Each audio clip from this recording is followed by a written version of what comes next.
Victor Oladipo was almost an afterthought of the trade for Paul George this offseason. Many journalists and fans said they felt that OKC letting him go was actually clearing cap space for them and that he wasn't worth the big $84 million contract he had just signed. And whilst he had been a good young player in OKC and Orlando, many felt that this was a fair assessment. But it definitely isn't anymore. Oladipo has well and truly broken out for the Indiana Pacers in this season, and over the first 27 games, he has turned public perception surrounding the trade around. People now feel confident that Oladipo and Sabonis are fantastic young pieces for the Pacers to build around alongside Myles Turner, and that they are right up there with the Bucks for the 4th seed in the Eastern Conference playoff race. And in doing so, Victor Oladipo has launched his name into the All-Star conversation. But will he make it? And could he even become an All-NBA player this season? This video will cover the history of Victor Oladipo, from high school to Indiana Hoosier, to the Orlando Magic and Oklahoma City Thunder woes, and then cover his return to Indiana, and just how well he has seized becoming a young NBA star. Victor Oladipo was born in Silver Spring, Maryland, and was raised in the greater Upper Marlboro, a small county with only 19,000 residents, one of whom just happened to be Markelle Fultz. Oladipo would play his high school basketball at DeMatha High School, where he would win his city championship in his senior year. But Oladipo would only average 11.9 points, 10.3 rebounds, and 3.6 blocks per game in his last year of high school ball. And as a result, he was only considered a 3-star recruit by nearly all scouting websites, and was ranked as the 144th best prospect by Scout.com. Despite this, many schools saw the potential in Oladipo as a defensive player who had incredible athletic upside, and he had offers from Indiana, Maryland, Notre Dame, and Xavier. He would ultimately choose to go to Indiana University, saying that the fact that there was a basketball atmosphere everywhere you went in Indiana was a huge drawcard. Oladipo was focused on basketball, it was clear, and he wanted to be in the best possible environment for his development. Victor would come off the bench to start his college career, but would produce in his 18 minutes a game, and was incredibly effective on the defensive end, frustrating less athletic college scorers over and over again. And this development would continue, as Oladipo helped his team make the Sweet 16 in his sophomore season, before blossoming into a college star in his junior year. Midway through this junior year, ESPN reporter Amon Brennan wrote that in 2.5 seasons in Bloomington, Oladipo has morphed from a raw athletic specimen to a defensive specialist / energy glue guy. He became a hit with IU fans for holding his hand in front of his face after dunks at home, typically after a steal he created himself, into a stunning, bona fide collegiate star.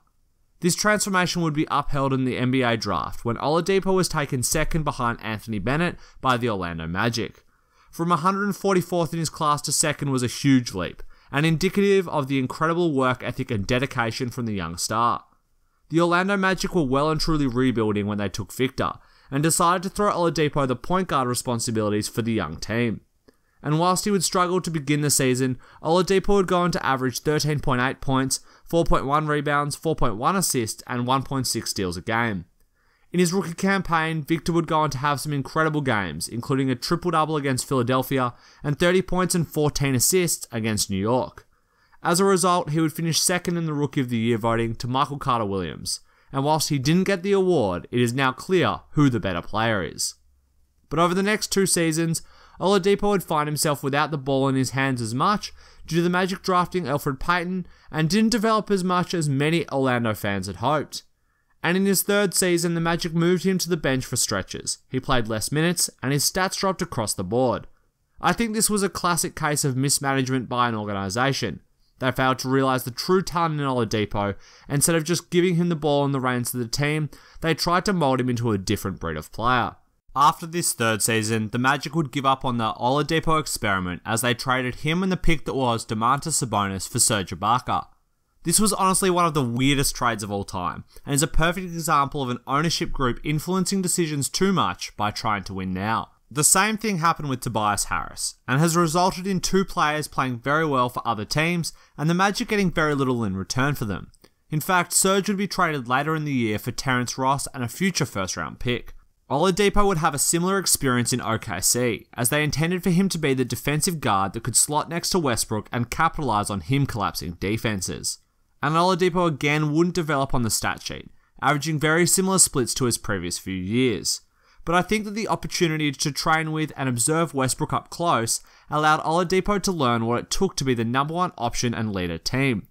And it also allowed him to feel what it was like when a player took too many inefficient threes, too many bad shots, and didn't play an ounce of defense. And these experiences have reflected in the way Oladipo has played in his return to Indiana for the Pacers. OKC traded Victor and Sabonis for Paul George, meaning that they effectively turned Serge Ibaka into Paul George for their team. But it's clear now that Indiana benefited as well, moving on from a frustrated Paul George and a fantastic era for their team onto a new youth movement. Myles Turner and Sabonis are both 21 years old, and are both incredibly skilled big men who will man the middle for the Pacers for the foreseeable future. And whilst Thaddeus Young, Bojan Bogdanovic and Darren Collison are all outside the long-term timeline for the Pacers, they are the perfect players to balance this young roster for this season. And the Pacers are surging. Currently sitting at 16 wins and 11 losses, they are neck and neck with the Milwaukee Bucks for the 4th seed in the Eastern Conference. And whilst I think they'll probably lose this race and end up grabbing the 5th or 6th seed, it is an incredible result for a team that I thought would be below 500 team to start this season. But I'm glad to admit my mistake, and this is largely driven by the incredible play of Victor Oladipo. In the same amount of minutes as last season, he's putting up 24.5 points, 5.3 rebounds, 4 assists, and 1.8 steals a game, and he is doing so on better shooting splits than last year as well, shooting 48.5% from the field and 44.4% from the three-point line.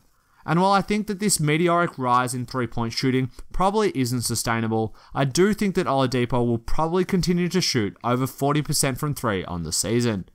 And this shooting has opened up the floor for the rest of Victor's game, and given him the confidence on the floor to attack relentlessly. Defenders can no longer close out slowly on Oladipo and hope that he misses the jump shot. They have to dive out on him, and Oladipo has mastered the pump fake and drive into the paint. And this isn't the only way that Victor gets into the paint. He is so quick off of his first step that he can blow past most defenders one-on-one. Plus, on the pick and roll, he's an absolute nightmare matchup, being one of those guards that has all the skills I love in the pick and roll game.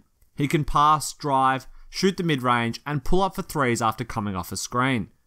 I've mentioned this before in other videos on guards, but having the ability to do all three of these things makes guarding the pick and roll an absolute nightmare, especially when done with a big man who can roll to the rim and fade out to the three-point line.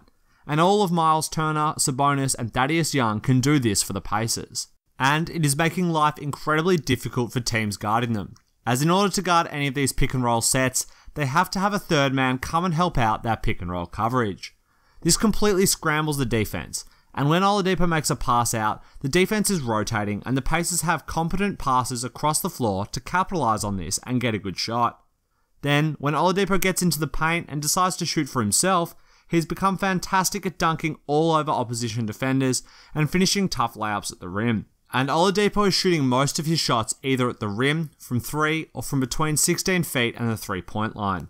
And these mid-range shots are usually wide open after a pick and roll to keep the defense honest, and he is knocking them down at a great rate for mid-range shots. So it is clear that Oladipo has become an incredibly effective offensive option who is capable of leading a team to the playoffs. But the other thing that has really impressed me is his focus on the defensive end and his unselfish nature on the court. Victor has always been a great defender, but when players gain a bigger load on the offensive end, they'll sometimes tend to drop off on the other half of the court. Oladipo hasn't. He is still playing fantastic defense and locking down opposing guards whilst also getting into the passing lanes and picking off bad passes.